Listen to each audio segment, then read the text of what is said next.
Kerala cricket லீக்ல ஒரு எக்ஸலண்டான performance Sanju Samson பாத்தீங்கன்னா ரீசெண்டா வெளிப்படுத்தினாரு. அண்ட் அதன்காலத்துல சிஎஸ்கே அணி சஞ்சு சாம்சனை பிக் பண்ணுவாங்களா இல்லனா கேமரன் கிரீனை பிக் பண்ணுவாங்களா அப்படின்ற ஒரு கேள்விக்குறி சிஎஸ்கே ஃபேன்ஸிடையே இருக்கு. அண்ட் அதுக்கு ஒரு கிளாரிபிகேஷனா தான் இந்த வீடியோ இருக்க போகுது. So let's get started. Sanju Samson Kerala Premier லீக்ல பாத்தீங்கன்னா விளையாடிட்டு வராரு. அண்ட் கொச்சி ப்ளூ டைகர்ஸ் அணிக்காக பாத்தீங்கன்னா விளையாடிட்டு வர சஞ்சு சாம்சன் பாத்தீங்கன்னா ரீசெண்டா நடந்த ஒரு கேம்ல 240 சேஸ் போது பாத்தீங்கன்னா ஓபனிங் பண்ண வந்தாரு. அண்ட் சஞ்சு சாம்சன் பாத்தீங்கன்னா 16 பால்ஸ்லயே பாத்தீங்கன்னா ஒரு 50 அடிச்சாரு.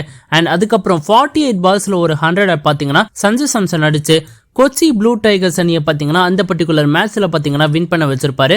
ஒரு அருமையான பெர்ஃபார்மன்ஸை பாத்தீங்கன்னா வெளிப்படுத்தினாரு. சோ அதன்காலத்துல ஏசியா கப்ல யார் ஓபன் பண்ண போறாங்க அப்படின்ற கேள்விக்குறி இன்னுமே பாத்தீங்கன்னா இருக்கு. அண்ட் கேமரன் கிரீனும் பாத்தீங்கன்னா அவரோட ஃபைன் ஃபார்மை பாத்தீங்கன்னா கண்டினியூ பண்றாரு. சோ கேமரன் கிரீனை எடுப்பாங்களா சென்னை சூப்பர் கிங்ஸ் அணி இல்லனா சஞ்சு சாம்சனை நோக்கி போவாங்களா அப்படின்றத மறக்காம கமெண்ட் பாக்ஸ்ல கமெண்ட் பண்ணுங்க.